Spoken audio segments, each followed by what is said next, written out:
তেজগাঁও মদিনাতুল উলুম কামিল মাদ্রাসার প্রধান মুহাদ্দিস ডক্টর আবুল কালাম আজাদ বশর দাওয়াত বরকাতুহু।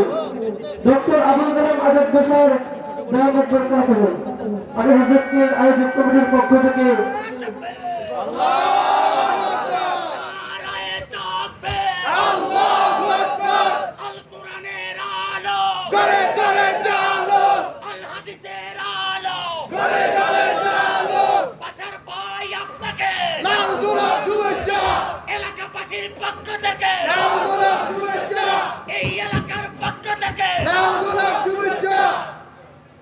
السلام عليكم ورحمة الله وبركاته.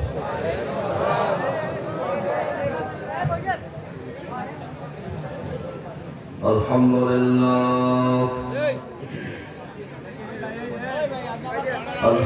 لله نحمده ونستعينه ونستغفره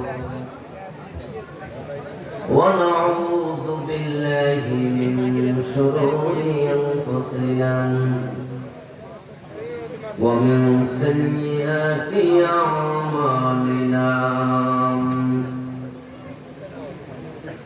من يهد الله فلا مضل له ومن يضلل فلن تجد له وليا مرشدا. وأشهد أن لا إله إلا الله وأن محمدا عبده ورسوله. أما بعد فقد قال الله تعالى في كلامه المجيد: أعوذ بالله من الشيطان الرجيم. بسم الله الرحمن الرحيم.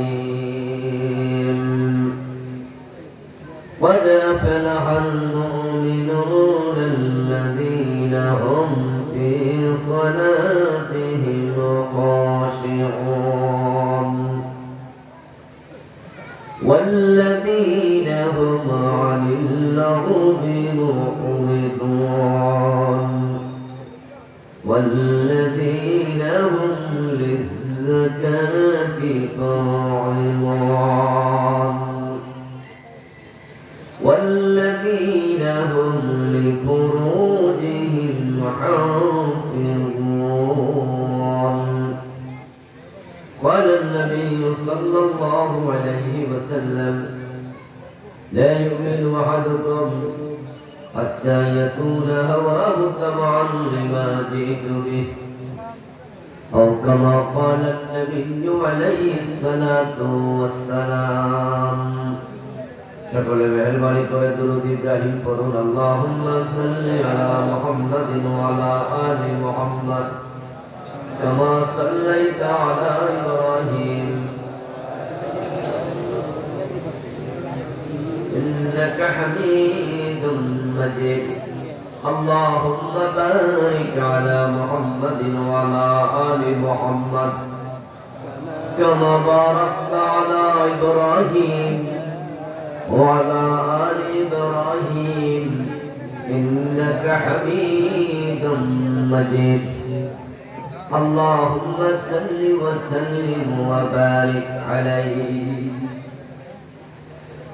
শরাফপুর নজির ভুইয়া জামে মসজিদ কমিটি ও প্রবাসীদের উদ্যোগে আয়োজিত আজকের এই চমৎকার অষ্টম বার্ষিক তাফসীরুল কোরআন মাহফিলের মুআজ্জাজ মুকাররম সম্মানীয় সভাপতি,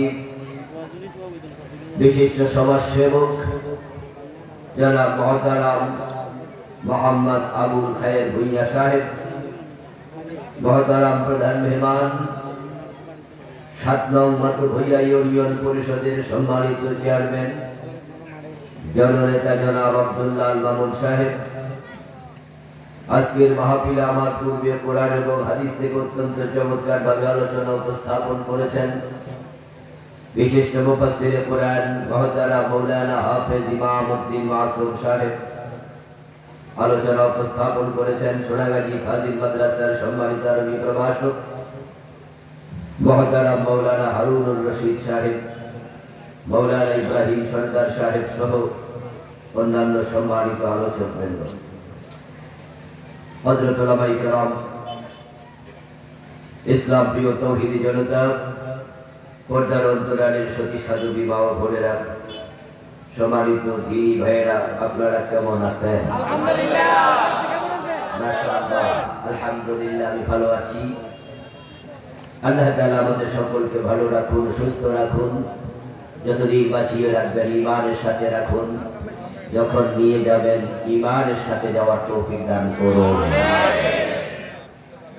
আল্লাহ তাআলার পবিত্র জাতের লাখো কোটি শুকরিয়া জ্ঞাপন করছি যে মহান গণিব অত্যন্ত মেহেরবানি করে এই শীতের রাতে কোরআনের আহ্বানে কোরআনের মাঠে আমাদেরকে উপস্থিত হওয়ার তৌফিক দিলেন। বিশ্বব্যাপী চলমান করোনার চরম বিপর্যস্ততার মাঝে যিনি আমাদেরকে সুস্থ রাখলেন, কোরআনের কথা বলার মতো, শোনার মতো কোরআন মুখে হৃদয় দিলেন, যে মনিবত সব নিয়ামতে আমাদেরকে ধন্য করলেন। আমরা আলোচনা শুরুতে মন প্রাণ উজাড় করে অন্তরের সব সুকুন শ্রদ্ধা এবং ভালোবাসা দিয়ে আমাদের সে মনিব আল্লাহ তাআলাকে শুকরিয়া জানাই, কৃতজ্ঞতা জানাই। সবাই মিলে জোরে জোরে একবার কালিমাতুশ শুকর করি, আলহামদুলিল্লাহ। দুরূদ ও সালাম বিশ্ব নবী সাইয়্যিদুল মুরসালিন, ইমামুনা কুদওয়াতুনা হাবিবুনা উসওয়াতুনা সানাদুনা তাবিবু কুলুবিনা মুহাম্মাদুর রাসূলুল্লাহ সাল্লাল্লাহু আলাইহি ওয়াসাল্লামের উপর সাহাবায়ে কেরাম ও শুহাদায়ে জামের আলা ইল্লিয়িন আল্লাহ তাআলার কাছে কামনা করছি, বলুন আমিন। প্রিয় ভাইরা, আমি আপনাদের সম্মুখে পবিত্র কোরআন মাজিদ থেকে সূরাতুল মুমিনুনের প্রথম 5টি আয়াতে কারিমা তিলাওয়াত করেছি। প্রিয় নবীর পবিত্র মুখ অনুসৃত একখানা ছোট্ট হাদিসে নববী পাঠ করেছি। আল্লাহ তাআলা তৌফিক দান করলে এখান থেকে কিছু কথা বলবো ইনশাআল্লাহ। সূরাতুল মুমিনুনের শুরুতে আল্লাহ তাআলা যারা মুমিন তাদেরকে একটি সুসংবাদ দিলেন, বললেন ক্বাদ আফলাহাল মুমিনুন, যারা মুমিন নিশ্চিতভাবে তারা সফল হয়ে গেছে। যারা মুমিন তারা সফল হয়ে গেছে। ঘোষণাটা কার? আর একটু জোরে আল্লাহর নাম বলুন, ঘোষণাটা কার? আল্লাহর কথার মাঝে কোনো সন্দেহ নাই। মুমিনরা নিশ্চিতভাবে সফল। এখন প্রশ্ন হলো, আপনি সফল কিনা? আমি সফল কিনা? যদি মুমিনের তালিকায় আমার নাম আপনার নাম থাকে, তাহলে আল্লাহর ঘোষণা অনুযায়ী সফলদের কাতারে আমাদের নামটাও আছে। আল্লাহ তাআলা মুমিনদের সফলতার খবর দিলেন যেই কোরআনে, সেই কোরআনে তিনি বলছেন লা রাইবা ফি, এটা এমন এক কিতাব যার মাঝে কোনো সন্দেহ নাই। বেল পাকলে কাকের কি? আমার বন্ধু, বেল ফল যতই পেকে লাল হোক না কেন, কাক যদি সেই ফলের কাছে যায় উপকার পাবে না।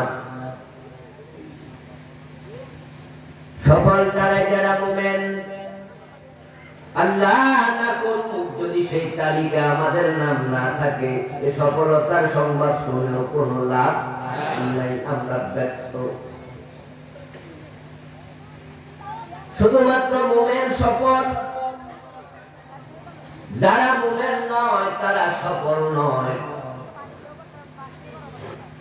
এই সফলতা বলতে কি বোঝানো হলো, এটা বুঝতে ভুল করলেই কোরআনের মর্ম বুঝতে আপনি ব্যর্থ হবেন। আল্লাহ তাআলা সফলতা বলতে কি বুঝাতে চান? আমরা তো সবাই সফল হতে চাই, কে না চায় জীবনে সফল হতে? যদি 100 জন স্টুডেন্ট পরীক্ষা অংশগ্রহণ করে, ফেল করার জন্য কয়জন হলে যায়?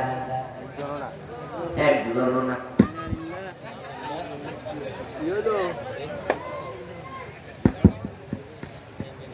জিকির করুন লা ইলাহা ইল্লাল্লাহ,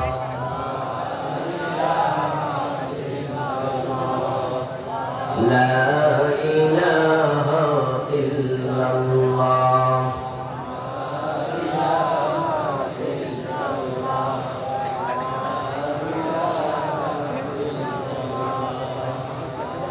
লা ইলাহা ইল্লাল্লাহ, লা ইলাহা ইল্লাল্লাহ, মুহাম্মাদুর রাসূলুল্লাহ, সুবহানাল্লাহ ওয়ালহামদুলিল্লাহ, লা ইলাহা ইল্লাল্লাহ, সুবহানাল্লাহ ওয়ালহামদুলিল্লাহ,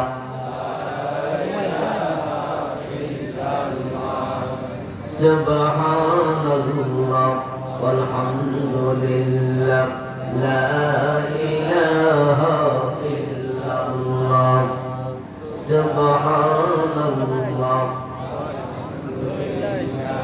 লা ইলাহা ইল্লাল্লাহ, লা ইলাহা ইল্লাল্লাহ, লা ইলাহা ইল্লাল্লাহ, লা ইলাহা ইল্লাল্লাহ, লা ইলাহা ইল্লাল্লাহ।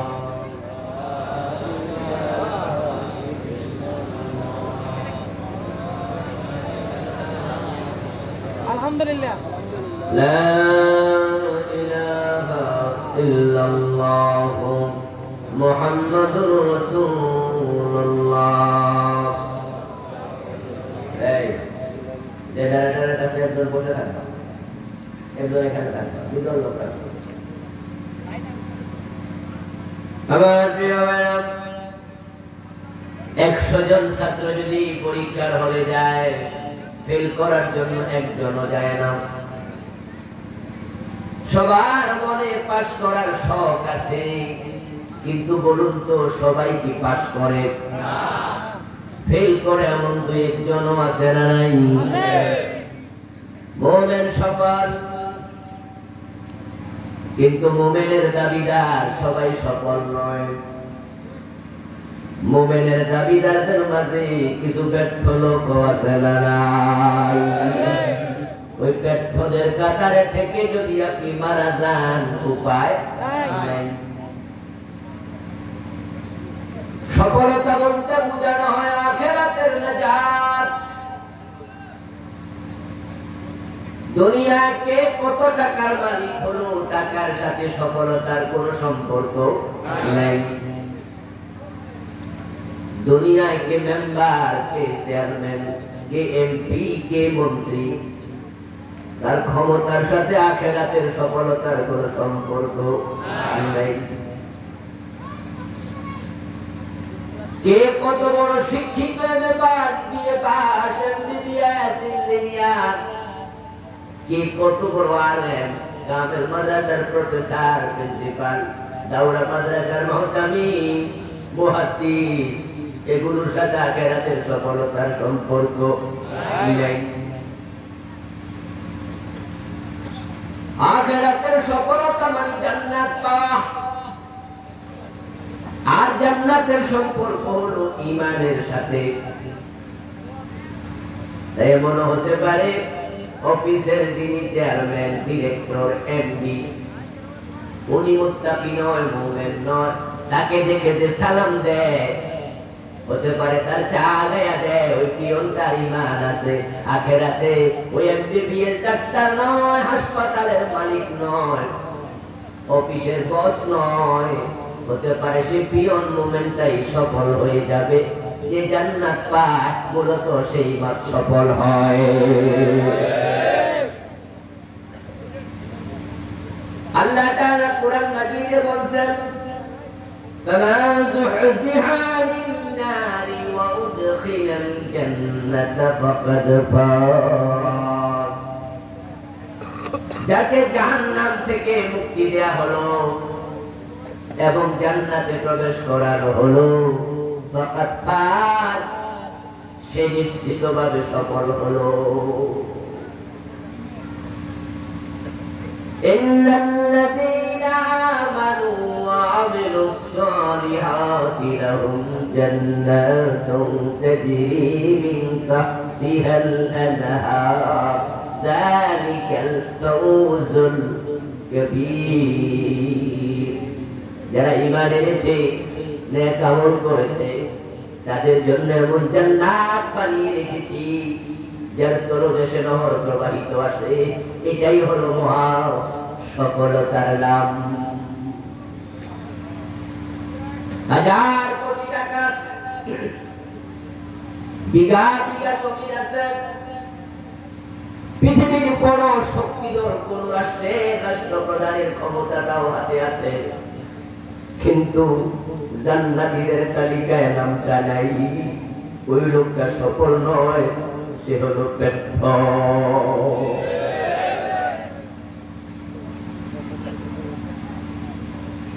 খাওয়ার জন্য খাবার নাই, থাকার জন্য ঘর নাই, বস্তিতে থাকেন। ঢাকা শহরে গেলে রাতের বেলায় দেখা যায় কত বনিয়াদম রাস্তার ফুটপাতে শুয়ে আছে, ঘর বাড়ি নাই, থাকার জায়গা নাই। ও বন্ধু, পরিধান করার জন্য ভালো কাপড় নাই, সেরা কাপড় পরে আছে, কিন্তু আল্লাহ সে গরিব বান্দাটা ওই ঈমান বিক্রি করে নাই, হারামের সাথে আপোষ করে নাই, শিরক বেদাতে কুফরিতে লিপ্ত হয় নাই। গরিব হতে পারে কিন্তু মানুষের হক মাইরা খায় না। সিএনজির মাঝে ব্রিফকেস ভর্তি টাকা রেখে যাত্রী ভুলে নেমে গেছে। ওই সিএনজির ড্রাইভার ব্রিফকেসটা হাতে নিয়ে ভারী গাড়ি ভাবলো, টান দিছে আর খুঁজছে, দেখেন মাঝে ভর্তি টাকা। এই ব্রিফকেস নিয়ে ডাইরেক্ট থানায় হাজির হলো, ওসি সাহেবের কাছে জমা দিল। যাত্রী আমি চিনি না, আপনি মেহেরবানি করে খুঁজে পাইলে বের করে যাত্রীকে দিয়ে দেন। পত্রিকায় পড়লাম, ওসি সাহেব শুরু বের করে ওই যাত্রীকে সন্ধান করলেন, ওই সিএনজি ড্রাইভারকে মোবাইলে খবর দিয়ে আনলেন। পত্রিকায় ছবি দেখলাম কয়েক বছর আগে, যার ব্রিফকেস টাকা সহ তাকে ফিরিয়ে দিল। লোকটা গরিব হতে পারে কিন্তু সে ঈমান বিক্রি করে না। চৈত্র মাসের দুপুরে রিক্সা চালায়, তারপরে রোজা ভাঙে না, এমন দুই একজন রিক্সাওয়ালা আছে না নাই? আবার এসি রুমে থাকে, এরপরেও বন্ধু শীতকালেও রোজা রাখে না, এমন কিছু মুমিন দাবিদারও আছে না না? কে সফল কে ব্যর্থ এটা নিরূপণ হবে আখিরাতে। যত মানুষ জান্নাত পাবে, জান্নাতি লোকেরাই হলো সফল। জান্নাত যে পায় না তার মতো হতভাগা, তার মতো গরিব আর কেউ নাই। আমার বন্ধু, চোখ বন্ধ করার পরে আছে কি? হাজার কোটি টাকা ব্যাংকে পড়ে থাকবে, কাপড়ের কাপড়ে পকেট থাকে না, হাতের ঘড়ি, মাথার টুপি, পায়ের জুতা, পকেটের মানি ব্যাগ, আপনজনের একটা একটা করে টেনে টেনে খুলতে খুলতে তোমার গায়ের জামাটা পর্যন্ত খুলে তোমার ল্যাংটা বানাইয়া দেবে, উলঙ্গ বানাইয়া দেবে, সাদা কাপড় দিয়া ঢেকে দেবে। তোমার সাথে তুমি আর কিচ্ছু নাই। টাকা থাকলো ব্যাংকে, সম্পদ থাকলো বাড়িতে, আবার তোমার সাথে ইমানটাও নাই।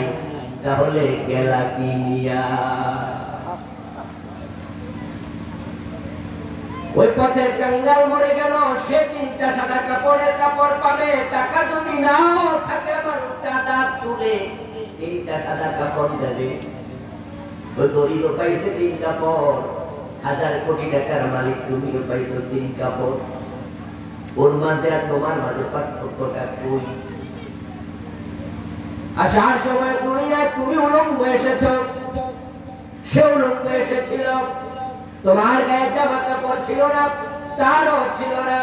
যাওয়ার সময় তার মতোই তুমি এক মাঝখানে 30, 40, 50 বছর, বাহাদুরি বছর ইমানের যত্ন করো নাই। তুমি ইমান নিয়ে মরতে পারো নাই। তোমার মতো হত বাগা দুনিয়ায় আর নাই।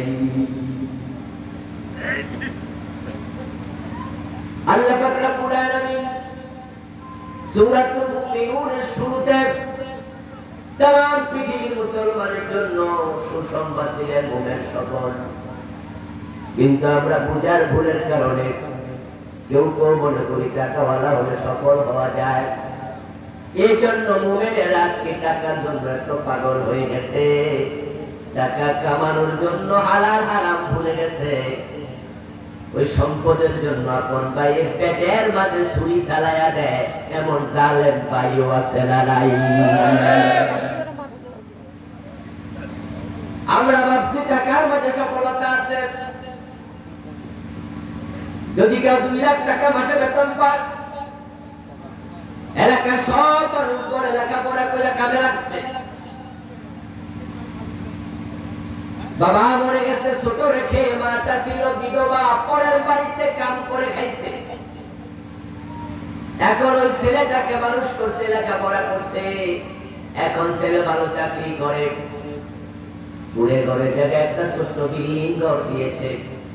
যে মাটি ছেঁড়া কাপড় পরতো, সে মাকে এখন নতুন কাপড় কিনে দেয়, মাসে একটা, বছরে 3, 4, 5টা।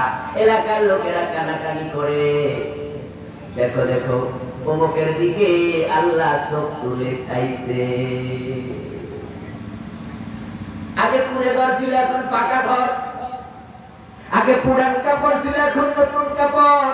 পাবলিক কানাকানি করছে, আল্লাহ নাকি চোখ তুলে চাইছে। তারা আল্লাহর রহমত শব্দটাকে ভুল ব্যাখ্যা করছে। তারা মনে করে টাকা পয়সা ওয়ালা রহমত পাইছে। যদি টাকা পয়সা ওয়ালা রহমত পাইতো, তাহলে বিল গেটস পৃথিবীর সবচেয়ে বড় রহমত প্রাপ্তদের কাতারে থাকতো। যার পয়সা বেশি সে যদি রহমতওয়ালা হতো, তাহলে কারুন হতো পৃথিবীর সবচেয়ে বেশি রহমত প্রাপ্ত ব্যক্তি। আমরা মনে করি টাকা আছে, সে আল্লাহর দয়া পাইছে, 2 লাখ 3 লাখ টাকা মাসে বেতন, সে সফল হয়েছে। ঠিক আপনারা আমার সামনে যারা আছেন, একটু পয়সা আছে পকেটে, আপনি মনে মনে ভাবেন আমি সফল হয়ে গেছি। কেউ কেউ মনে করেন বিয়ে হইতে পারলে সফল, চেয়ারম্যান, মেম্বার, কমিশনার হইতে পারলে সফল। তাই নির্বাচনে যখন পাস করে তখন মিষ্টি বিতরণ করছে, আনন্দের আর সীমা নাই। মনে মনে ভাবে আমি কে, আমি কি হয়ে গেছি, অথচ সে জানে না হযরত ওমর যখন খলিফা হলেন তখন তিনি তার বক্তব্যে বললেন, আমার ভয় হয় এই ক্ষমতা আমার জাহান্নামের কারণ হয়ে যায় কিনা।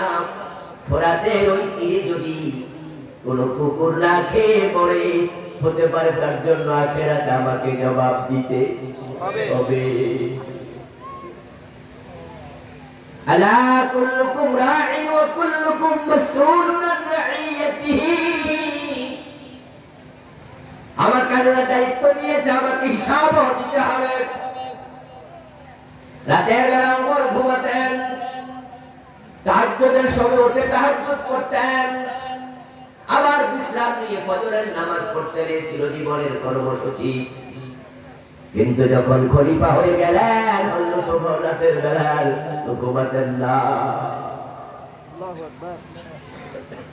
দুনিয়ার মানুষ ঘুমাতো, ওমর এখানে সেখানে রাতের বেলা হাঁটতো আর খবর নিত কে কোন কষ্টে আছে, কে কোন বিপদে আছে, কে না খাইয়া আছে, কার কোন অসুবিধা আছে।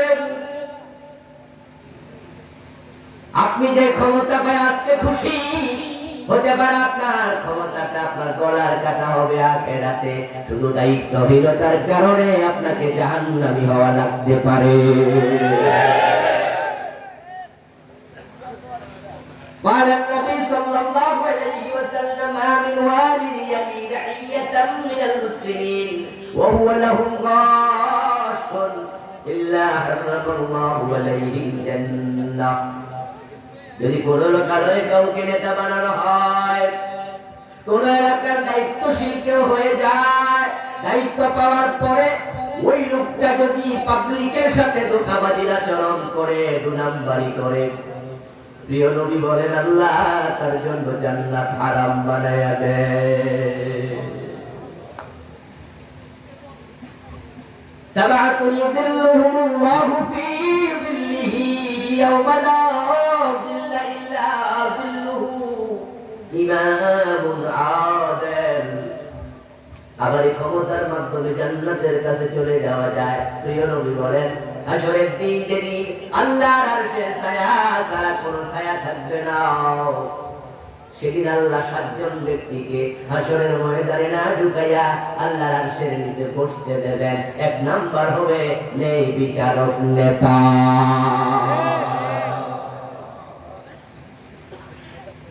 ও প্রিয় কমিশনার, প্রিয় এমপি, প্রিয় মন্ত্রী, তোমাকে বলছি ভাই শোনো, তুমি সফল না ব্যর্থ এটা তোমার ক্ষমতা দিয়ে নিরূপিত হবে না, নিরূপিত হবে তুমি ইমানদার হয়ে মরতে পারছো কিনা।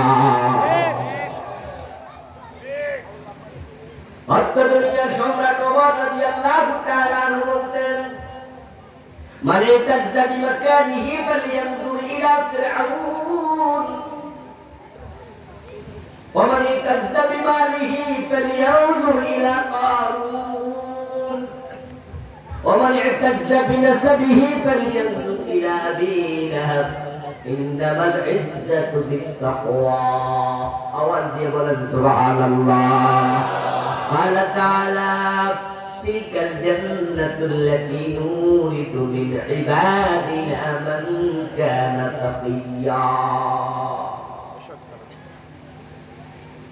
বড় চাকরি পেয়েছেন আপনি সকল মানুষ এটা কোনোদিন ভাববেন না, কারণ আপনার চোখ বন্ধ হওয়ার সাথে সাথে আওয়াজ দিয়ে বলুন তো ভাইরা চাকরিটা আছে না গেছে। আপনি এমপি মন্ত্রী বটে, আপনি ভাববেন না আপনি সফল, এটা আওয়াজ দিয়ে বলুন তো চোখ বন্ধ হওয়ার পরে মন্ত্রিত্ব এমপি গিরি আছে না গেছে।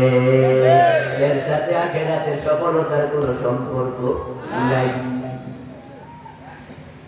আমরা যারা মুমিন, আমরা যারা মুসলমান, আমরা দুনিয়ার সফলতাকে সফলতা মনে করি না, করা যাবে না, করার কোনো সুযোগ নাই।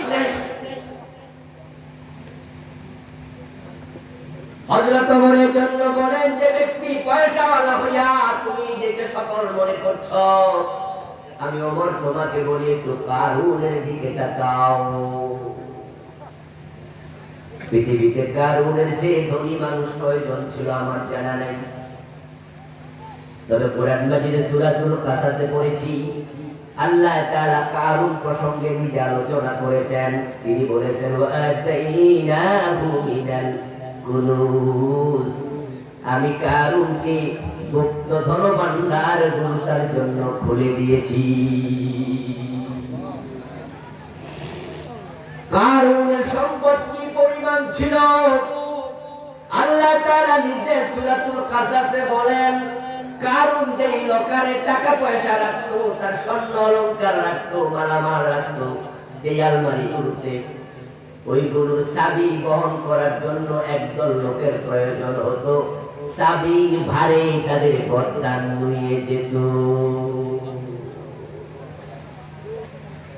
মিশরের কায়রো থেকে 250-300 কিলোমিটার দূরে কারুনের বাড়ি, জেলার নাম ফাইয়ুম। 5-6 বছর আগে গিয়েছিলাম ঘুরতে মিশরে। জামিয়া আজহারের কয়েকজন ছাত্রকে সাথে নিয়ে বললাম, চলো কারুনের বাড়ি একটু দেখে আসি, ধ্বংসের যা যা দেখে আসি। প্রাইভেট কার নিয়ে গেলাম। রাস্তা ঢুকে গেল একটি নদীর পাশ দিয়ে। আজহার ইউনিভার্সিটির ছেলেরা ইশারা দিয়ে বলল, উস্তাদ এই যে নদীটা দেখা যায় এটাই হলো কারুনের ঘরবাড়ির জায়গা। আধা ঘন্টার মতো প্রাইভেট কার চলতে চলতে এক জায়গায় গিয়ে দেখলাম কিছু মাঝি নৌকা চালাচ্ছে। ওখানে থামলাম, মাঝিদের সাথে গল্প করলাম, জিজ্ঞাসা করলাম আর কতটুকু যাওয়া যাবে সামনের দিকে, শেষ প্রান্ত কত দূরে। মাঝিরা জবাব দিলেন, আরো আধা ঘন্টা প্রাইভেট কার চালাতে হবে। জিজ্ঞাসা করলাম, ওই তীর কত দূরে? চোখ দিয়ে তাকায়া দেখি পানি দেখা যায়, তীর দেখা যায় না। ওই পাশ দেখি নাই চোখে। তারা জবাব দিল, আমরাও কোনোদিন যাই নাই, যাওয়ার প্রয়োজন পড়ে নাই। এই সবটা ছিল কারুনের নিজের জায়গা। তৎকালীন যুগের তার ক্ষেত খামার, তার মিল ইন্ডাস্ট্রি, তার জায়গা জমি, তার ঘর বাড়ি, আল্লাহ সবটা নিয়ে তাকে মাটির তলায় ধসিয়ে দিয়েছেন। পৃথিবীতে কারুন ধনী মানুষ, কিন্তু এই নামে কোন মানুষ নিজের সন্তানের নামটাও রাখে না। তাকে কেউ সফল মনে করে না। পয়সা ছিল কিন্তু কপালে সফলতা নাই। দুনিয়ার সম্রাট ওমর বলেন, পয়সাওয়ালা সফল যদি হতো কারুন হতো। আর তোমরা যারা ক্ষমতাওয়ালা, তোমরা মাঝে মাঝে ভাবো আমি কেডা। আমি ওমর বলি, তুমি ক্ষমতা পায়া সফল হলে একটু ফেরাউনের দিকে তাকাও। ফেরাউনের লাশটা এখনো পৃথিবীর উপরে আছে না?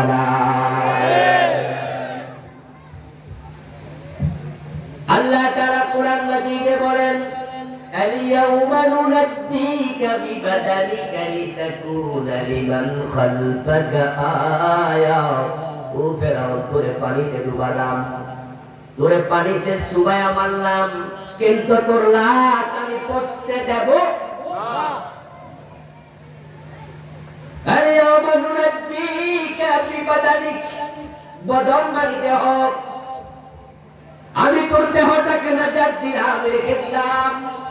হাঙ্গর খাবে না, তিনি তোকে গিলবে না, পানিতে তুই পচবি না, তোকে আমি রেখে দিলাম। 3000 বছরের বেশি লোহিত সাগরের পানিতে ফিরআউনের লাশ ডুবন্ত ছিল, কিন্তু পচে গলে নাই। আজ তার লাশ আছে মিশরের ন্যাশনাল মিউজিয়ামের ভিতরে শটান শুয়ে আছে। কাজ দিয়া বক্স বানায়া মিশর সরকার তাকে জাদু করে রেখেছে। আমরা টাকা দিয়া টিকেট কেটে কেটে ঢুকি। আমি একবারে চোখটা কাছের বক্সের কাছে নিয়ে খুঁটিয়ে খুঁটিয়ে দেখার চেষ্টা করেছি। আমি দেখি কি তার হাতের নখগুলো এখনো আমার নখের মতোই তাজা। তাকায়া মনে হয়েছে গতকাল বুঝি মারা গেছে, পচে নাই, কালো দাগ পড়ে নাই। আমি কানের পাশে তাকায়া দেখি কয়েকটা চুল সাদা, কয়েকটা চুল কালো। সুটকি হয়ে গেছে কিন্তু পচে নাই, করে নাই। তার দেহটাকে অবিকৃত অবস্থায় রেখে দিয়েছেন কে? আল্লাহ। একটু জোরে বলুন না, রেখেছেন কে? আল্লাহ। রাখার পিছনে কারণ আছে না নাই?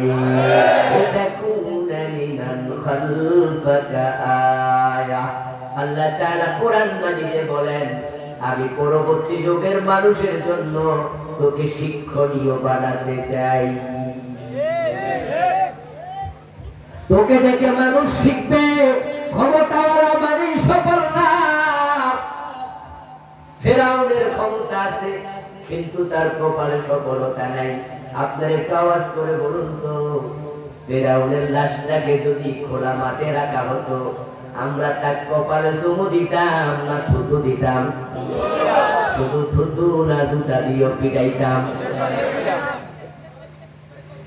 তাম পৃথিবীতে মানুষ আছে বর্তমানে প্রায় 800 কোটি, কিন্তু ফেরাউন নামে কয়জন আছে?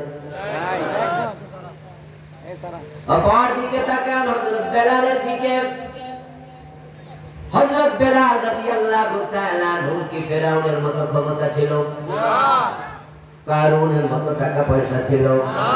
আমরা জানি বেলাল মসজিদে নববীর বারান্দায় ঘুমাইতো, আহলে সুপার সদস্য গড় বাড়িটাও ছিল না। রাসূল সাল্লাল্লাহু আলাইহি ওয়াসাল্লামের 70 জনের মতো সাহাবী, তাদের ঘর বাড়ি ছিল না, বেলাল তাদের একজন। প্রিয় নবীর জীবদ্দশা হযরত বেলাল বিয়েটাও করেন নাই। বেলাল রাদিয়াল্লাহু তাআলার বাবা ছিলেন দাস, দাদা ছিলেন দাস, উনি দাসের ছেলে দাস। কিন্তু আপনাদের কাছে জবাব চাই, হযরত বেলাল ব্যর্থ না সফল? আরো জোরে বলুন, ব্যর্থ না সফল? উনার তো টাকা নাই, উনার তো ক্ষমতাও নাই, উনি তো গোলাম। বেলাল নামে আজকের পৃথিবীতে হাজার হাজার মানুষ আছে না নাই? আজকের মাহফিলও কিছু লোক বেলাল নামে আছে না নাই? ওই বেলাল নামটা যখন আমরা শুনি, অন্তরের মাঝে ভালোবাসা জাগে। ওই কারো বেলাল রাদিয়াল্লাহু তাআলা আনহু আজকে যদি জীবিত হইয়া আমাদের দাগনমূড়িয়া বাজারে আসতো, আরোহীর ইলহামের মাধ্যমে আল্লাহ কোন আল্লাহর প্রিয় বান্দাকে জানায় দিত, ওই তো বেলালে হাবশি যায়। আমরা পাগল হয়ে বেলালের পিছে পিছে দৌড়াতাম, জোরে ধরে কপালে চুমু দিতাম, নিজের গায়ের জামা খুলে বেলালের পা মুছতাম, ঠিক না?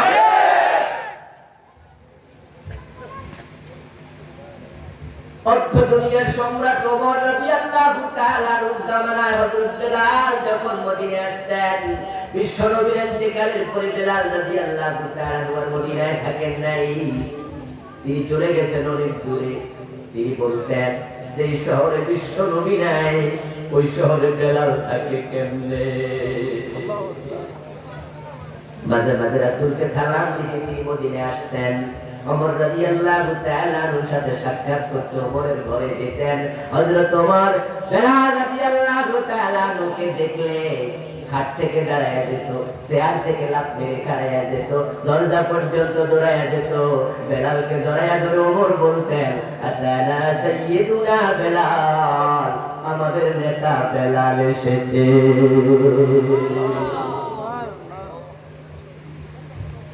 টাকা নাই, পয়সা নাই, ঘর নাই, বাড়ি নাই, বেলাল এত সম্মানী কেন, এতটা সফল কেন? রাসূল বলেছেন মেরাজ থেকে ফিরে, ও বেলাল, আমি মেরাজের রাতে জান্নাতে ঢুকেছি, আমার আগে আগে তোমার পায়ের শব্দ শুনেছি। বেলাল জান্নাতি, জান্নাত হলো সফলতার নাম।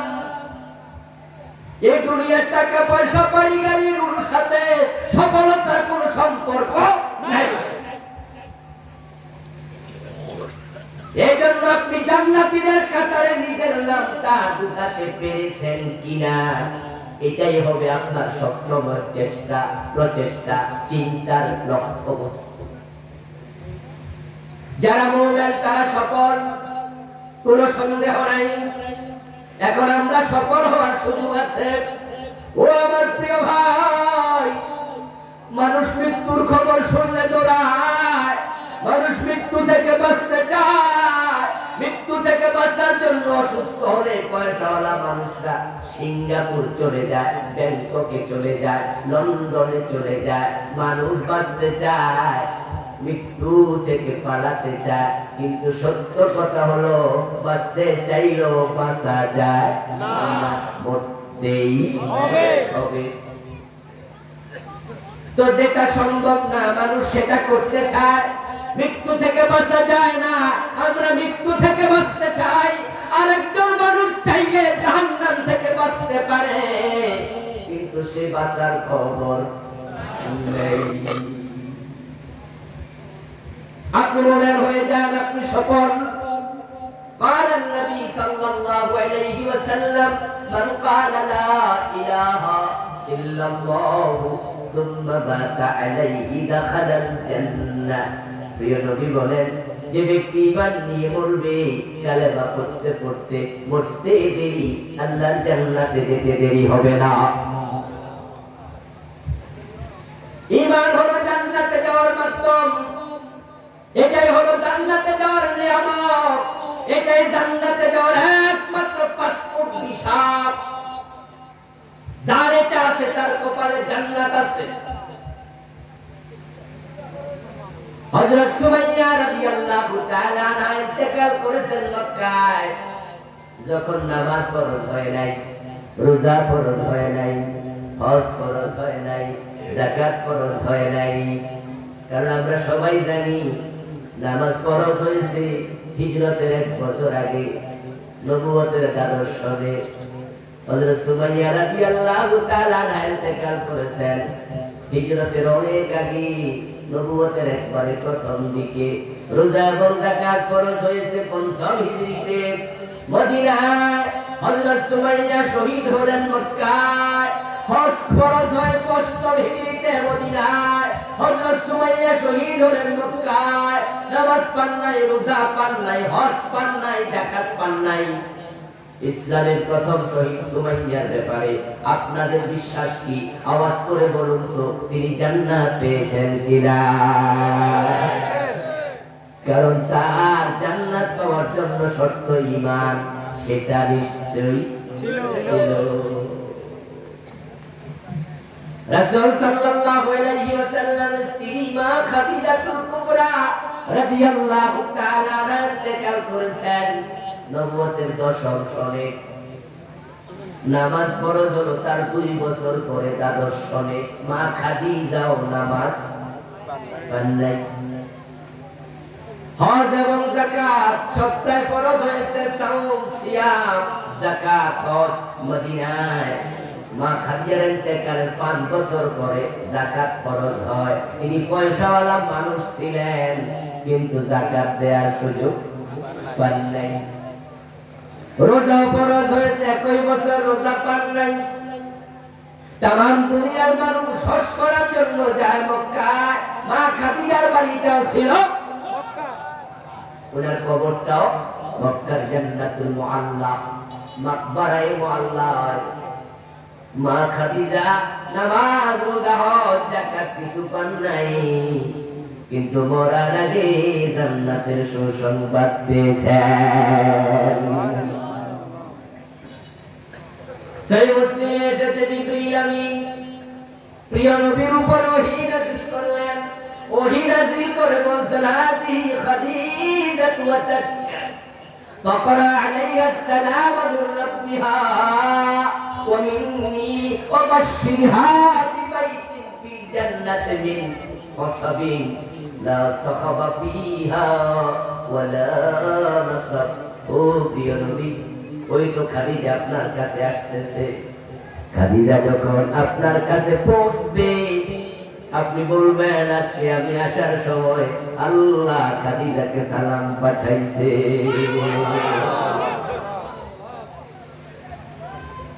আল্লাহ বলেছে, খাদিজাকে আমার সালাম দিও। সুবহানাল্লাহ পড়েন। ওয়া মিন্নি, শুধু আল্লাহ সালাম না, আমি জিবরাইলের সালামটাও খাদিজারে দিয়েন। এখানে শেষ নয়। ওয়া বাশশিরহা বিবাইতিন ফিল জান্নাতি মিন কাসাবিন লা সাখাবা ফিহা ওয়া লা নাসাবা। তাকে সুসংবাদ দিয়ে বলে দিয়েন, আল্লাহ তার জন্য মণিমুক্তা দিয়া জান্নাতে প্রাসাদ বানায়া রাখছে। নামাজ পাইল না, রোজা পাইল না, হজ পাইল না, যাকাত পাইল না, জান্নাতের খবর পেয়েছে। কারণ মা খাদিজার প্রকৃত ঈমান আছে না? ঈমান থাকলে জান্নাত। বাদাতাল মুমিনুন মুমিনেরা সফল। আপনারা সবাই একটা প্রশ্নের জবাব জানেন, একটু দিবেন দেখি। সহজ একটি প্রশ্ন করি, যত লোক জান্নাতীদের তালিকায় আছে কোন কাফেরের নাম সেখানে আছে নাকি? আওয়াজ করে বলেন আছে। জান্নাতীদের নামের তালিকায় মুশরিকের নাম আছে। যে কয়জন সফল জান্নাতি সবাই নিশ্চয়ই মুমিন। তাহলে মুমিন হলে তো জান্নাত মিলে যাবে। আপনি চাইলে তো এখানে নামটা ঢুকাতে পারেন। মা খাদিজা ঢুকাইছে, মা সুমাইয়া ঢুকাইছে নাম। নামাজ রোজা ছাড়াই জান্নাত পেয়ে গেছে। সহিহ বুখারীর আরেকটি হাদিস শোনাচ্ছি, শুনুন।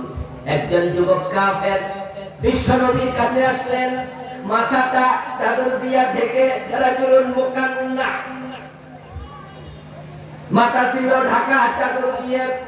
أتى النبي صلى الله عليه وسلم فقال يا رسول الله أسلم أم أقاتل؟ قال أسلم ثم قاتل. فأسلم ثم قاتل فقتل. فقال النبي صلى الله عليه وسلم عمل قليلا وأجر كثيرا.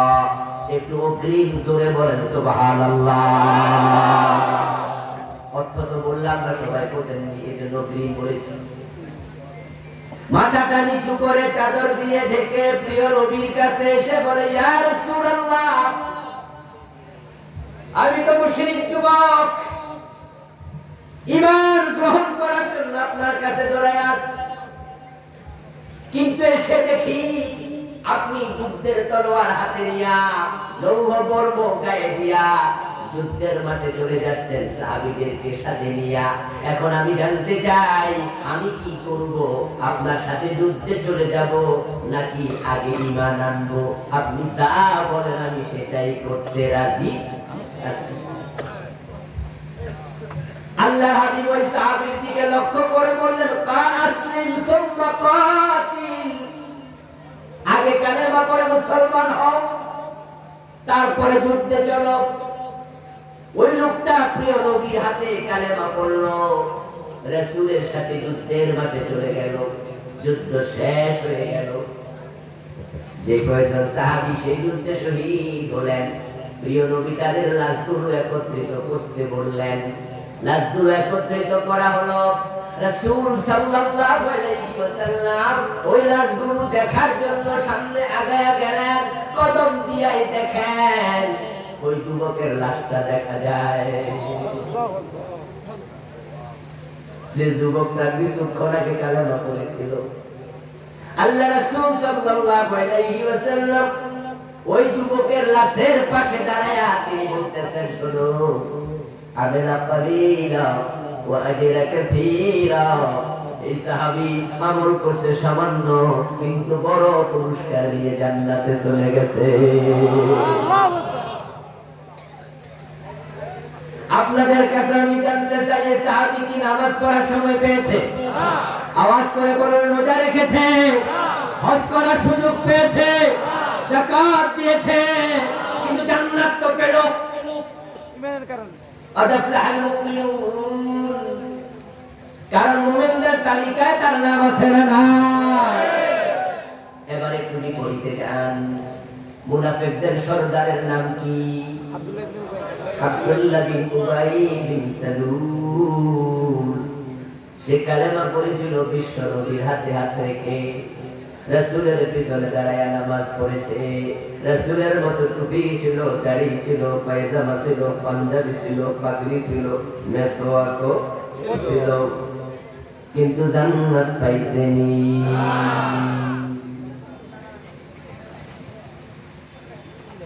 আব্দুল্লাহ ইবনে উবাইদের জন্য আল্লাহর ঘোষণা, ইন্নাল মুনাফিকিনা ফিদ দারিকিল আসফালি মিনান নার। যারা তাদের দলে আছে, মুনাফিকদের অবস্থান হবে জাহান্নামের সবার নিচে। ফিরাউন এবং নমরুদের নিচে থাকবে যারা, তারা হলো মুনাফিক। আব্দুল্লাহ ইবনে উবাই রাসূলের হাতে কালেমা পড়ল। আপনারা যারা আমার আলোচনা শুনছেন, আপনি পড়ছেন কার হাতে? আপনি তো কালেমা পড়েছেন হাতে। আব্দুল্লাহ ইবনে উবাই নামাজ পড়েছে বিশ্বনবীর পিছনে দাঁড়ায়া। আর আপনি আর আমি কার পিছনে পড়ি? এলাকার হুজুরের পিছনে। আব্দুল্লাহ ইবনে উবাই জানাজার নামাজের ইমাম ছিল বিশ্বনবী নিজে।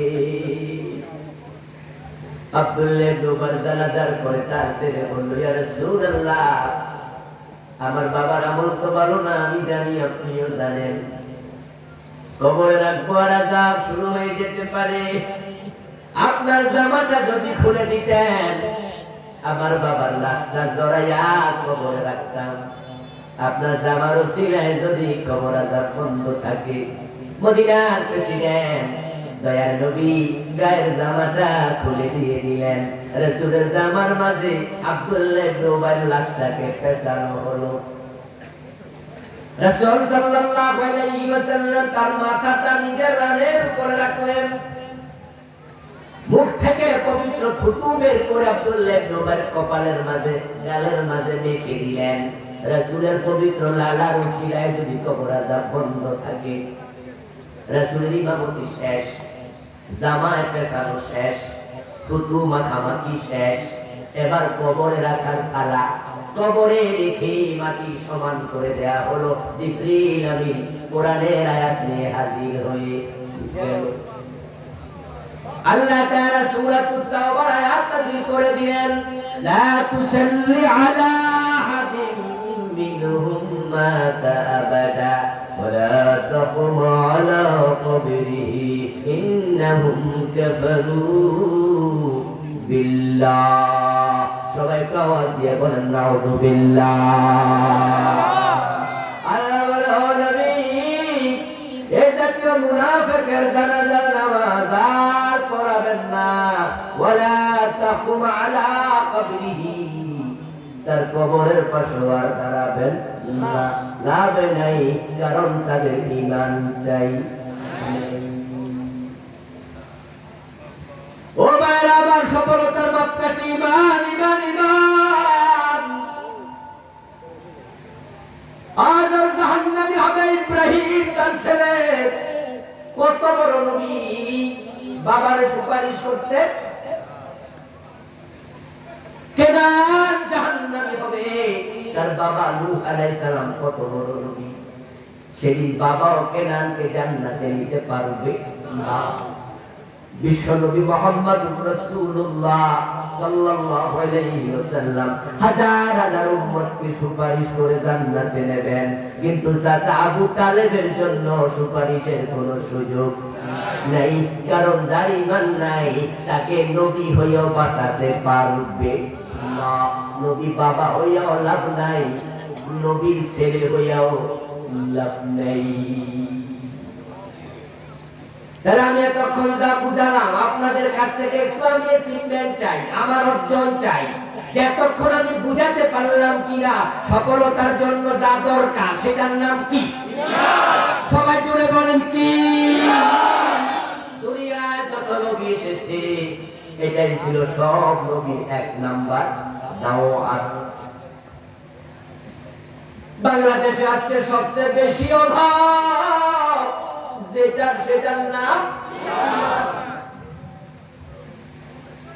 জান্নাতে যাওয়ার যেটা এক নম্বর সত্য, বাংলাদেশে এটাই বড় কম। এত কমছে, হাজার হাজার নামাজের ঈমান নাই, হাজার হাজার টুপিওয়ালার ঈমান, হাজার হাজার দাড়িওয়ালার ঈমান নাই। ও আমার প্রিয় ভাই, তাহাজ্জুদ পড়ে কিন্তু ঈমান নাই। قال النبي صلى الله عليه وسلم يأتي على الناس زمان, এমন একটা জামান আসবে يجتمعون في المساجد, মানুষগুলো মসজিদে জামাতের সাথে নামাজ পড়বে, লাইসা ফীহিম মুমিন, অথচ মসজিদে একটারও ঈমান থাকবে না। সহিহ মুসলিমের হাদিস, ইউসবিহুর রাজুলু মুমিনা ফায়ুমসি কাফিরা রাসূল বলেন সকাল বেলায় মুমিন থাকবে, সন্ধ্যা বেলায় কাফের হয়ে যাবে। আমি আপনাদের কাছ থেকে জবাব চাই, জবাব দিবেন ভাইয়েরা। মসজিদে গিয়ে আল্লাহর সিজদা দেয়, আবার দরবারে যায় পীরের পায়ে দেয় সিজদা, এমন লোক বাংলাদেশে আছে না নাই? যেই নামাজিরা পীরের পায়ে সিজদা দিল, ওইটা মুমিন নামাজি না মুশরিক নামাজি?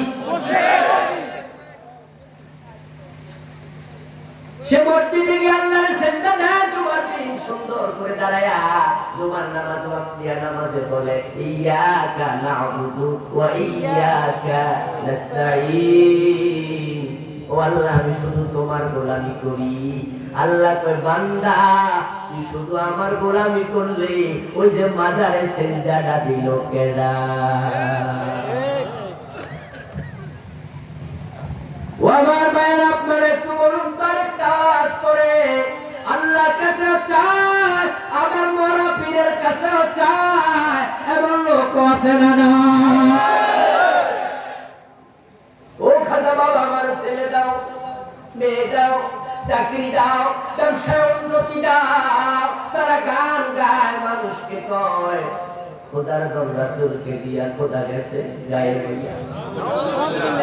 রাসূলের দম খাজা লইয়া শুইয়াছে আজমিরে, কেউ ফিরে না খালি হাতে খাজা বাবার দরবারে। নাউযুবিল্লাহ। ইমানের বড় বাপ, কুফর করলে ইমান চলে যায়, শিরিক করলে ইমান চলে যায়। আর আজকে বাংলাদেশে কুফর আর শিরকের অভাব নাই। বন্যার সময় পানি যেমন এভেলেবেল পাওয়া যায়, খালে বিলে নদী নালা সর্বত্র পানি আর পানি। রাস্তার মাঝেও একটু গর্ত থাকলে সেখানেও কি পানি। বন্যার সময় পানি যেমন এভেলেবেল, ঠিক বাংলাদেশে শিরিক কুফর ঘরে ঘরে ঢুকে গেছে।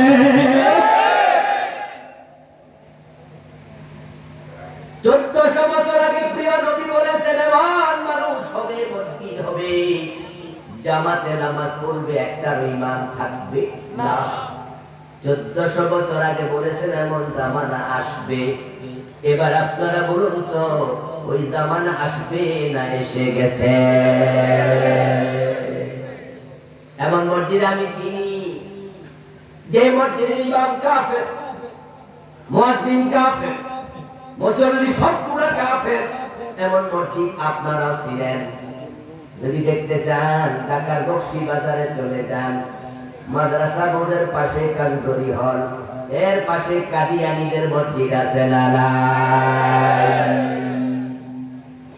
কাদিয়ানীদের মসজিদে কি আজান হয় না? কথা বলেন, আজান হয় কিনা? ইমাম আছে না নাই? মুয়াজ্জিন আছে না নাই? মুসল্লি আছে না নাই? ইমাম কাদিয়ানী, মুয়াজ্জিন কাদিয়ানী, মুসল্লি কাদিয়ানী, নামাজ পড়ে 5 ওয়াক্ত। আওয়াজ করে বলুন তো, মুমিন আছে কয়জন?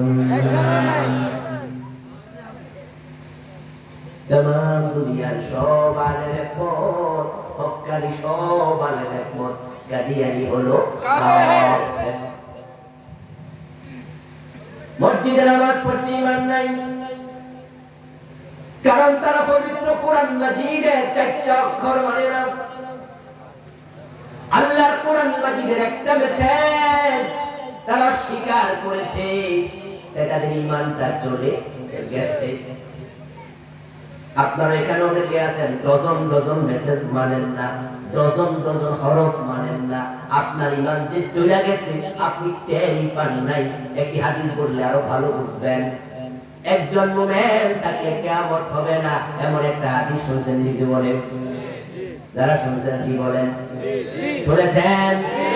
এটা সহিহ মুসলিমে আছে, ঠিকঠাক শুনেছেন? قال النبي صلى الله عليه وسلم لا تقوم الساعة ولا أحد يقول الله الله। যেই পর্যন্ত আল্লাহ আল্লাহ বলার মতো একজন মুমিন থাকবে, ওই দিন পর্যন্ত কিয়ামত হবে না।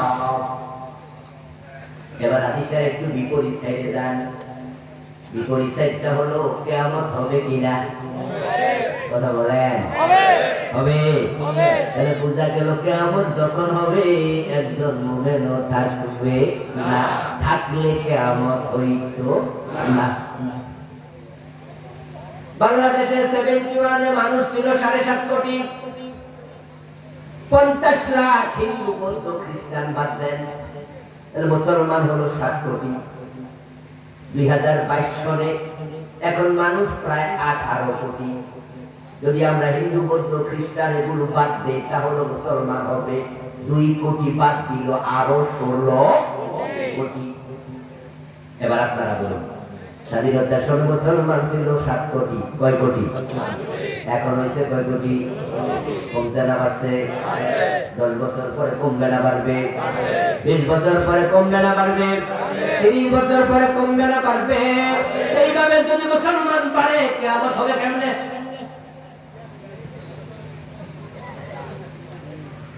হাদিস তো হলো একজন মুমিন থাকলে কিয়ামত হবে না।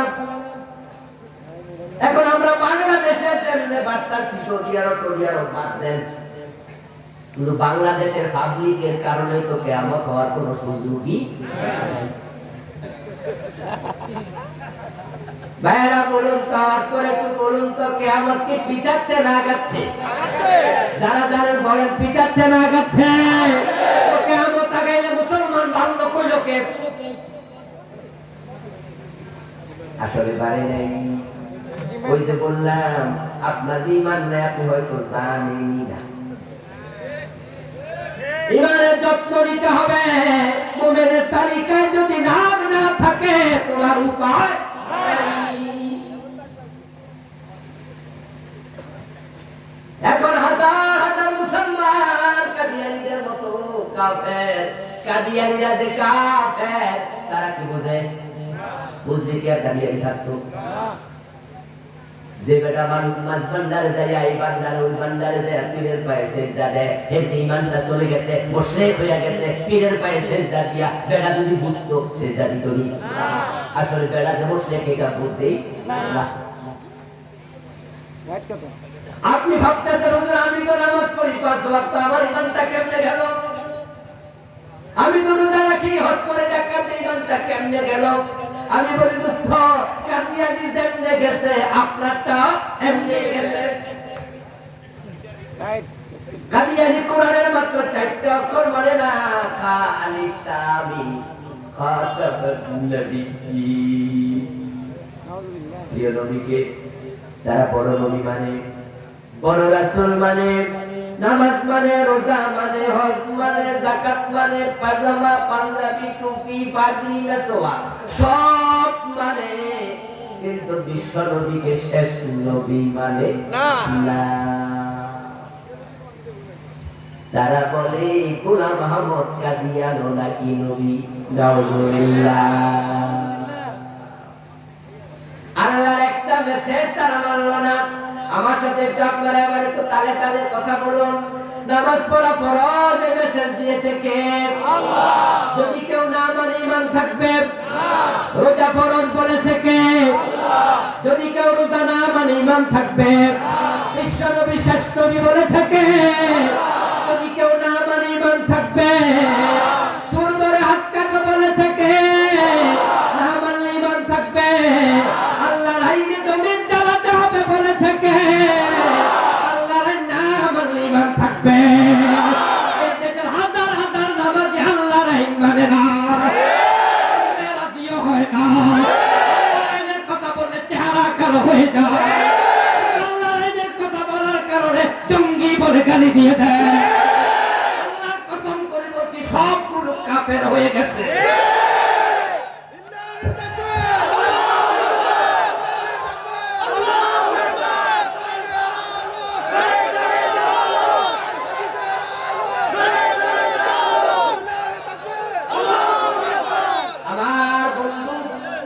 কাদিয়ানীকে কাফের ফতোয়া দিয়া আপনি মজা নিয়েন না, মজা নিয়েন না।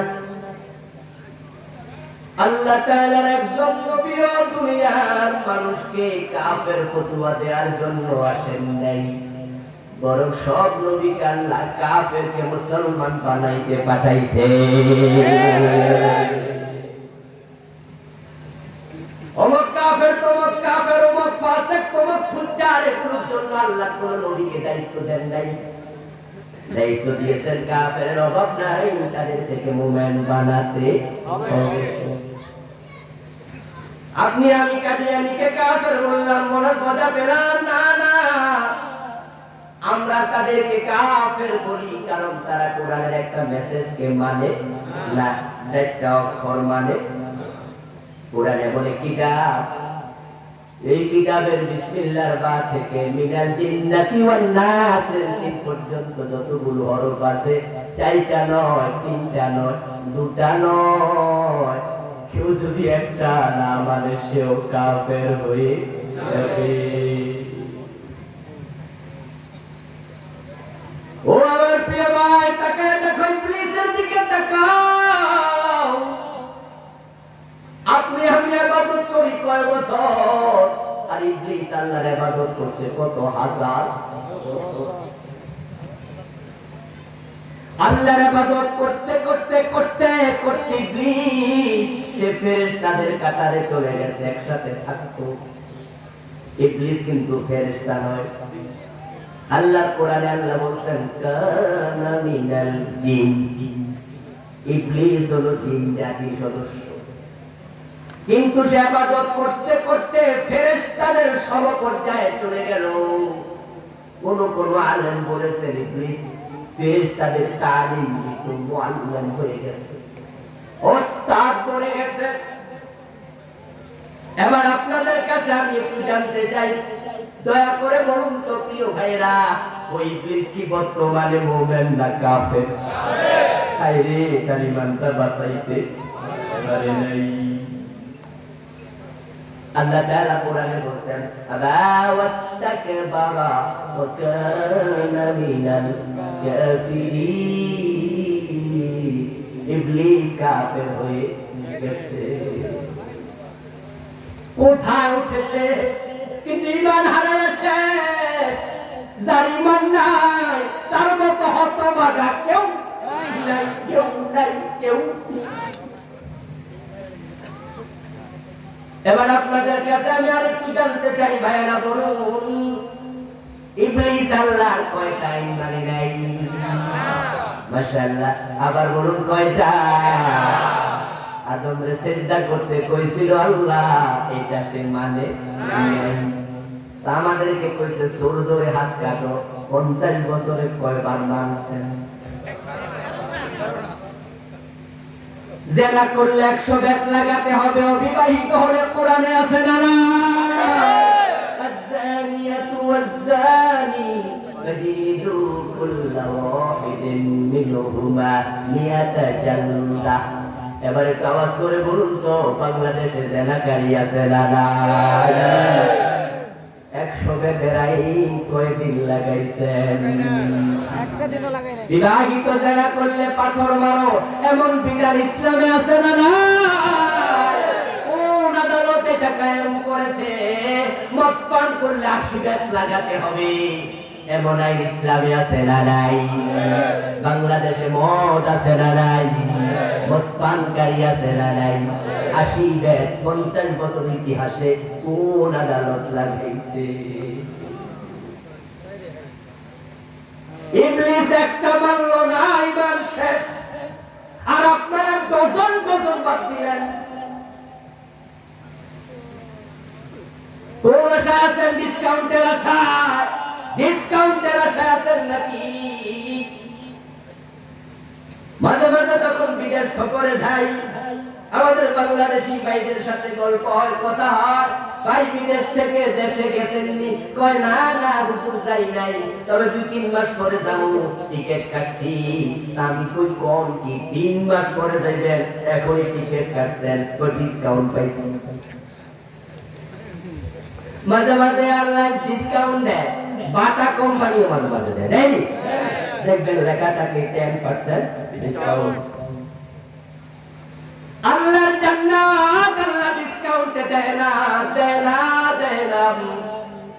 কাদিয়ানি একটা আইন মানে নাই, আল্লাহ তো যা বের হয়ে যা, ইমানদারের তালিকায় ওদের নাম আর নাই। ইবলিস আল্লাহর একটা আইন মানে নাই, আল্লাহ তাআলাকে বেরিয়ে যা, তোর নাম মুমিনের তালিকায় আর নাই। আল্লাহর বিধানের সাথে নেগেটিভ যোগ হতে পারবে না, মাইনাস পয়েন্ট আসতে পারবে না। আল্লাহ যা বলছে 100টা বললে 100টাই মানতে হবে।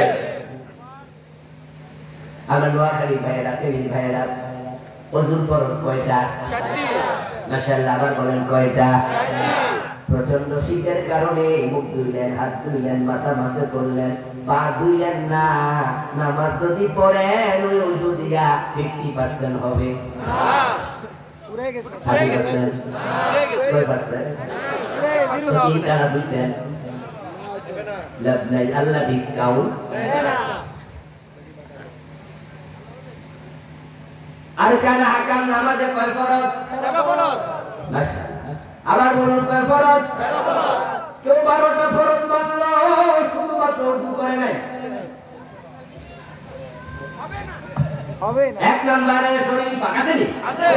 2 নম্বরে 1 নম্বরে শরীর পাক, 2 নম্বরে কাপড় পাক, 3 নম্বরে নামাজের জায়গা পাক। এটা কেন বলছেন না? 4 নম্বরে সদর ঢাকা, 5 নম্বরে কেবলামুখী আছে নি? আছে। আমার বন্ধু 13টা ফরজ 12টা মানছেন, শুধু ওযু করেন নাই, নামাজ হইছেনি? না। তো 12টা মানছেন, আল্লাহ ডিসকাউন্ট দেয় না। এই কোরআনে যত বিধান আছে সব মানার নাম ঈমান, একটা স্বীকার করার নামই কাফের। বীজগণিতের একটা থিওরি, এটা সবাই জানেন, একটা সূত্র সূত্র। এখানে মাদ্রাসায় হোক আর কলেজে হোক, আমরা সবাই কম বেশি বীজগণিত করেছি, শিক্ষিত সবাই বীজগণিত জানে কম বেশি। সেখানে আছে plus plus plus plus plus, একটা আছে মাইনাস, সমান সমান প্লাসে মাইনাসে শেষ। ধ্বংস। মানে নেগেটিভ সেন্স এত জঘন্য, যা প্লাস আছে গুলোর উপর কইরা দিছে, সব শেষ। আমার বন্ধু, আমি যদি 2টা কাপ হাতে নেই, এক কাপে আছে প্রস্রাব, গরুর প্রস্রাব, মানুষের প্রস্রাবে ভরা এক কাপ, আর এক কাপে আছে পানি। এখন যদি আমি 2 ফোঁটা প্রস্রাব এই কাপে দেই, এই পানি পাক না না পাক? মাত্র 2 ফোঁটা না দিছি, এখানে বেশি আছে। নেগেটিভ এমন জিনিস, সে সামান্য পজিটিভে নেগেটিভ বানাইয়া কাবার অঙ্গনে মাতাফের মাঝে মাঝে মাঝে ওয়াক্ত হয়, নামাজের আযান হয়, আল্লাহু আকবার, তাওয়াফ চলাকালে মানুষ থমকে দাঁড়ায় নামাজ শুরু করে দেয়। বিশেষ করে রমজান মাসে এগুলো হয়, আগে জায়গা দখল করো। কিছু কিছু মহিলাও আছে হঠাৎ করে দাঁড়ায় নামাজ শুরু করে, যারা হজ উমরা গেছেন তারা দেখেছেন, মহিলা কাবার সামনে দাঁড়ায় নামাজ শুরু করছে। এখন পুলিশ যায় কয় আরে সরো সরো, হেতু নামাজ করে হেতু করে না। মহিলা মানুষ গায়ে হাত গঞ্জে বলি কি মুসিবত। এখন এবার এর পাহারা দেয়।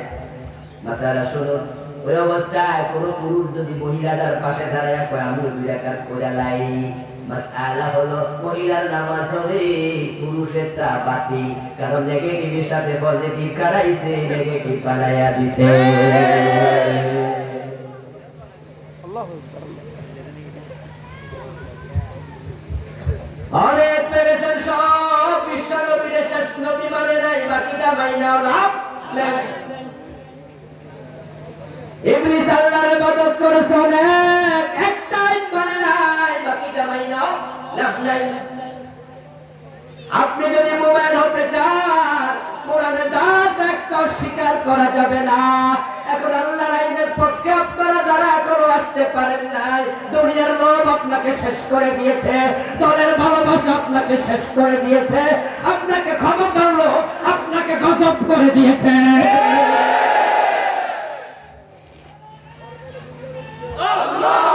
আমার ভাই, আপনি টের পাবেন যখন ফেরেশতা জান কবজের জন্য হাজির হবে। ফেরেশতা আপনাকে পিটাইতে পিটাইতে তারপর জান কবজ করবে। আল্লাহর কোরআন বলে ওয়ালাউ তারা إذ يتوفى الذين كفروا الملائكة يضربون وجوههم وأدبارهم ذوقوا عذاب الحريق نعوذ بالله النبي কাফেরদের জান কবজ করার জন্য ফেরেশতা যখন আসে আপনি যদি দেখতেন কেমনে পিটা। কে বলতেছে? কোরআনের কথা কে বলছে? আপনি যদি দেখতেন কেমনে পিটা। জরা ভাইয়া জি কত কি? প্রহার করা, জরা ভাইয়া জি কত কি? প্রহার করা, পিটানো। করবান শাদি দেন। ওজুআহুম চেহারার মাঝে পিটায়, ওয়াদবারহুম পিঠের মাঝে পিটাতে থাকে। ফেরেশতারা কয় বেটা ঈমান হারায় হয়ে মরছস, তোর উপায় নাই। জান্নাতে যেতে চাইলে আল্লাহ তাআলার সকল মুমিনদের অন্তর্ভুক্ত হতে চাইলে এক নাম্বার গুণ ঈমানের লালন করুন। ঈমান এখন ঈমান কার আছে কার নাই বুঝবো কেমনে? জান্নাতি মুমিনের দ্বিতীয় গুণ আল্লাহ বলেন আল্লাযীনা হুম ফি সালাতিহিম খাশিউন। সকল মুমিন তো তারা যারা বিনয়ের সাথে নামাজ আদায় করে। আওয়াজ দিয়ে বলেন সুবহানাল্লাহ। শুধু নামাজ পড়ে না, বিনয়ের সাথে নামাজ পড়ে, খুশু খুশু সহকারে। নামাজ নাই তোমার ঈমানের দাবি করার কোনো অর্থই নাই। একজন কাফের আর একজন মুমিনের মাঝে পার্থক্যকারী হলো নামাজ। মান তারাকা সালাতান মুতাআম্মিদান ফাকাদ কাফারা। হাদিস হলো যে ইচ্ছা করে নামাজ ছেড়ে দিল সে কাফের হয়ে গেল।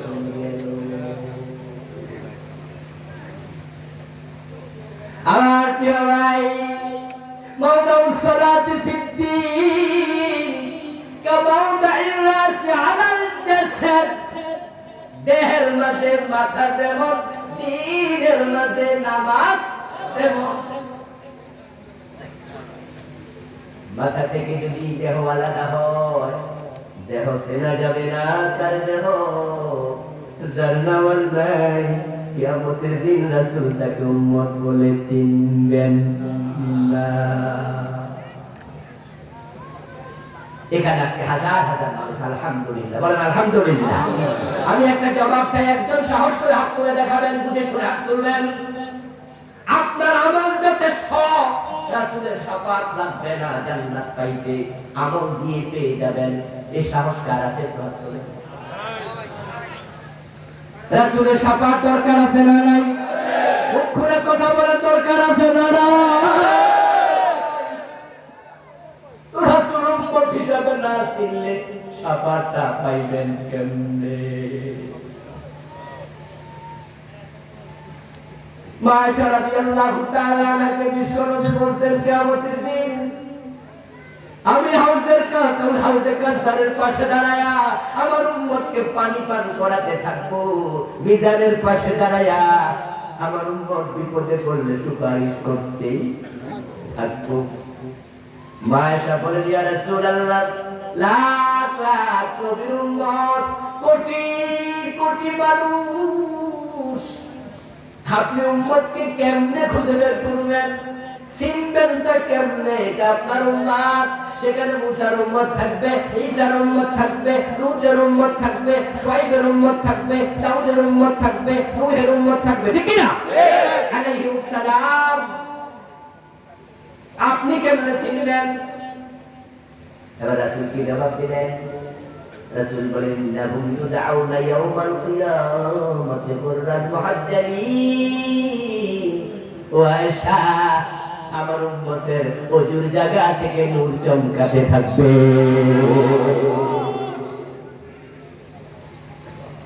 আমার উম্মত যে ওযু করে নামাজ পড়ছে, নূর চমকানো আমি দেখে চিনে ফেলবো। আজকে পরিতাপ পরিতাপ পরিতাপ, টাইমে হাজী সাহেব বাবা নামাজে যায়, যুবক ছেলেটা করে ঘুমায়।